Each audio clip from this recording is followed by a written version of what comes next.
What role, if any, would you undertake as a state legislator if returned to office in addressing the divisions we see between our minority communities and the police officers sworn to protect them, a big issue in our country right now? First thing I would do, the first thing I would do, something that I was part of whenever I started in this business here of politics. Remember the Coleman Lodge? Anybody remember that? Shut down the Coleman Lodge when the drug activity was the worst you've ever seen. I think the number one thing we can do is community policing, where these police officers walk through the community and get to see the people that they may or may not arrest one day, but at least you know and have a relationship. That's where I would start. It's getting out of control. It's really getting out of control. Everybody don't think like me. Everybody don't think like you. But some people are crazy. They'll do some crazy stuff. And it's bad, but community policing, I think that's the place to start right there. And Mr. Soto, if you could comment on the issue. Yeah, I absolutely agree, and this is probably one area that Ernie Hewett and I are going to so wholeheartedly agree on that issue, community policing, absolutely. Thank you, sir. All the data that's out there shows that that's where we need to invest our resources.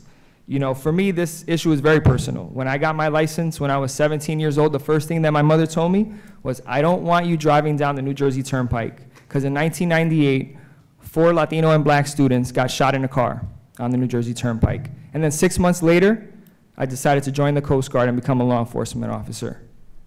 Spent 5 years in the Straits of Florida making sure that drugs weren't hitting our shores, and 3 years after that, making sure that bad people weren't trying to bring bombs into our ports.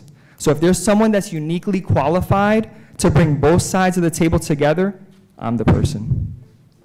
I can respond? Again, please.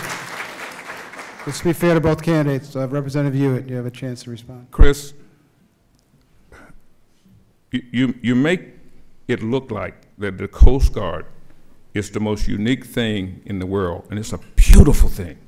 I worked on Trident submarines for 20 years of my life, building Trident submarines for Navy personnel to go out and protect this country. So I've been there, done that, I get that. So, but that don't do nothing for you in Hartford. This is a beast up there. And I'm not saying you can't do it. Look, man, I asked you to run my campaign 2 years ago, remember? You refused me, but I asked you. So I must have had to have some kind of confidence in you. I get that. But up there's a whole different animal. So, and I didn't know that growing up in let you go a little bit. Didn't want to cut you off mid-sentence. Anything more to say on this issue? Yeah, absolutely. And we'll close out this question. You have 30 seconds. And he's right. And I'm humbled that Rep. Hewett asked me to run his campaign. And what he actually said at the rest of that conversation was, once I'm done, you're going to be great for the office, right? And so. Quiet, please. And so it's not a matter if I can't do it. It's just some people have an issue that it's going to happen now. No, what? No. What? Wait. You're gonna? No, what I told you. That's not what I told you. No, what I told you. I says when I retire, I will endorse you for the office. That's what I told you. Oh, so let's get it straight. All right, thank you. After that spirited exchange, we'll move on.